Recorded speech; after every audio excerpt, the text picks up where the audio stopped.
Randy, I don't want to make you stress out. I really don't. Okay. I mean, but I just want you to know there's only 13 more days before Christmas. And if your goal, dude, if your goal 13. is to get me that perfect gift, Yeah. that large, expensive, returnable for cash gift, don't stress out, man. Just make sure it's on the expensive side.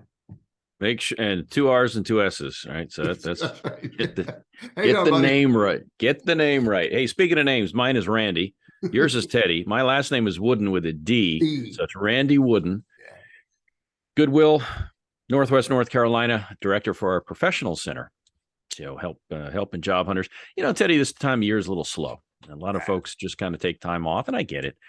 Of course, we encourage folks to not take that time off. And so I have time on my calendar. We're happy to help you if you're a job hunter, or, if you just want to kick off the new year right, we can start it up then, but it's all free. So just let me know. You can find me on LinkedIn. A couple of times a week, I get together with you, and I see your background looks a little different at the moment. So should you have a sign that says under construction maybe, or I'm wondering about that.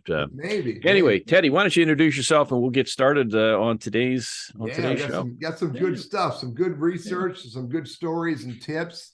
For those who've never met me, I'm Teddy. I'm a LinkedIn strategist, trainer, and coach. I'm all about helping people in business as well as in career transition who want to use LinkedIn to be able to move themselves forward, because it's a powerful business tool, and too often people misunderstand what they can be doing with it. And but like Randy said, a couple times a week we get together. Randy has been charged, as part of his job description, to do some crack research on what's happened in this day and the history. And so, Randy, I hope you did a stellar job. I did, and it's kind of fun. It gives you a little perspective about what has happened in not just our lifetime, but before that. So yeah, just take a couple minutes, but it's well worth it. It's a little fun. So we're going to start right now with births on this date. Frank Sinatra, born on this date, 1915. You want to do a line or two from one of his songs? Oh man, Frank Sinatra. I got one for you. While you're thinking. Go ahead. It was a very good year. There you go. All right. So that's it. I'm off on that. I'm going to snip that out, man. And now you're going to get copyright violations. Oh, no. Bob Barker, game show host, Truth or Consequences and Price is Right. Born in this date, 1923. Dionne Warwick, the singer. You want to try one of her songs? 1940. She was born. You don't want me to, dude. Do you know the way to San Jose? Anyway, there's that. And here's a little trivia for you. You don't know who this guy is? Maybe you do, because you're a tech guy, and this guy is involved in technology. He's an American inventor, born in this date, 1927. The guy's name is Robert Noyce, Noyce. You know who the dude is? I do, Randy. He's the first guy to change the balls of a mouse. I assume you mean the inanimate. Yeah, I'm talking about the mouse you hook up to your computer. Yeah, you thought something else? Well, you're kind of close. He co-founded two companies. One I never heard of, but you may have, Fairchild Semiconductor in 1957. Oh, yeah. But here's the big one, Intel. He was a co-founder of Intel back in 1968, Intel Corporation. So he's got that going for him. Deaths on this date, Charlie Pride. Remember the country singer? 2020 died of COVID. All right, here's your third and final chance to sing along. You got one from Charlie Pride. Oh man! All right, here's one for you.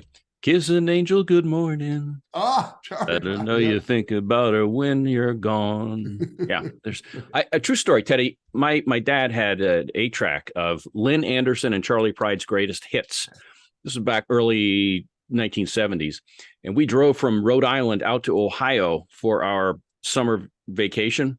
That was the only 8-track that played over and over and over and over and over and over. I got to memorize every song. Ohio to Rhode Island. What is that? Yeah. Probably 1,100 miles. I don't know. It's like 2 days. We would stop, but he played that. We had an old Oldsmobile something big old boat and had an 8-track player. So we were styling, and he played that thing and played it and played it.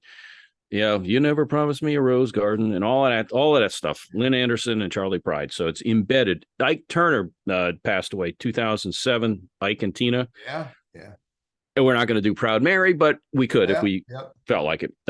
Actor Douglas Fairbanks, Three Musketeers, Robin Hood, passed away in 1939. So a lot of stuff on this date in history. Yeah. Here's a quick trivia for you. On this date, the year was 1787. Pennsylvania became the second state to ratify the Constitution. Yeah. The first state did it 5 days earlier on December 7th. What was the first state? Was it Pennsylvania? No, Pennsylvania was second state. Oh, So the first state was Maryland. Close. Delaware. Delaware. Close. There you go.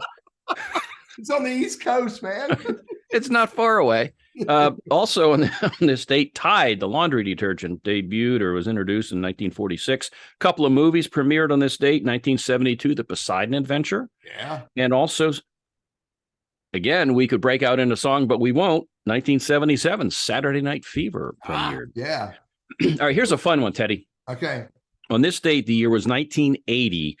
Apple Corporation, their initial public stock offering was For Apple, put out there. public stock. For Apple. Yeah.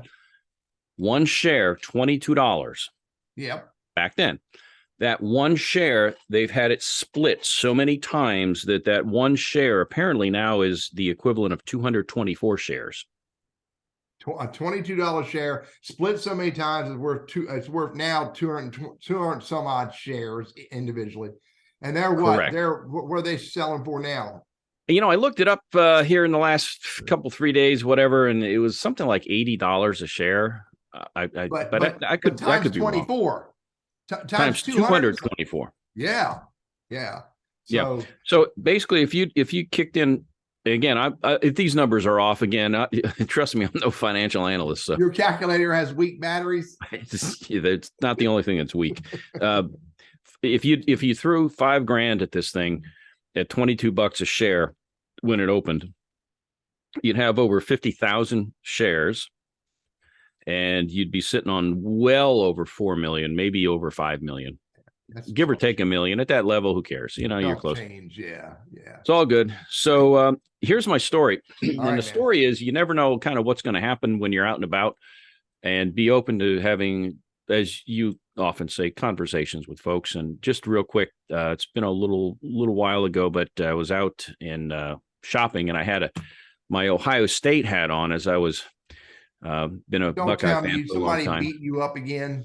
No, but somebody struck up a conversation. They said, "Oh, you're there." The guy says, "I'm from, I think, Wisconsin or Michigan, something like that."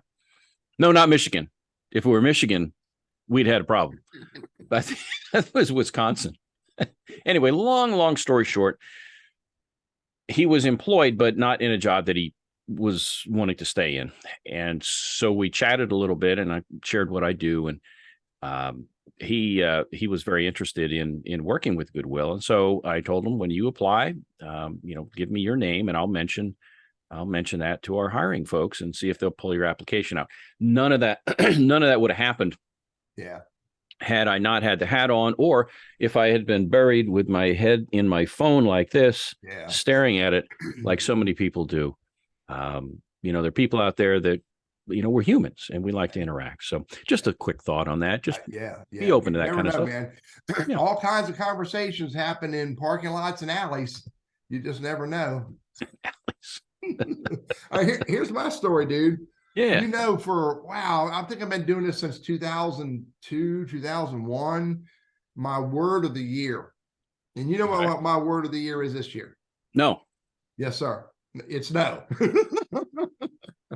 It's no. But I always start the first week in December trying to figure out what's my word of the year for my next year. So I'm in ideation mode, and I would love people to share their ideas. What do you think would be a good word of the year for me? And then I take this serious, Randy. I really do. I mean, I chose no this year, and I've said no emphatically way more times than I've ever said no before. I mean, I just did it this morning. A guy called me up and said, you want to go to Bahrain or some third world country, or actually it was a European country, and speak. I'm like, wow, yeah, no. because I know he didn't have any money. But I'm serious about my word of the year. I've got to pick my word of the year for 2023. I've still got a few ideas floating around, but I'm wondering if anybody has an idea that I could use that would impact my life and maybe even others. So that's my story. It would help if you may want to put out something on social media kind of asking about that and list the ones that you've already used so we don't replicate those. Yeah, I have a blog post out there. I got to go hunt all those down. Okay. I got the list. So good stuff. All right, man. Check it out, dude. Last week was a great conversation with John Hyman. Oh my golly, unions, and the dude is smart. He's fun. I loved this whole conversation. But this week coming up, Randy, oh man, we freaking nailed it, dude. Mm-hmm. This will be a good one. This is going to be really pretty interesting. We have Robert Katz coming on, and the conversation is going to be all about how does AI, artificial intelligence, how's it going to impact our futures?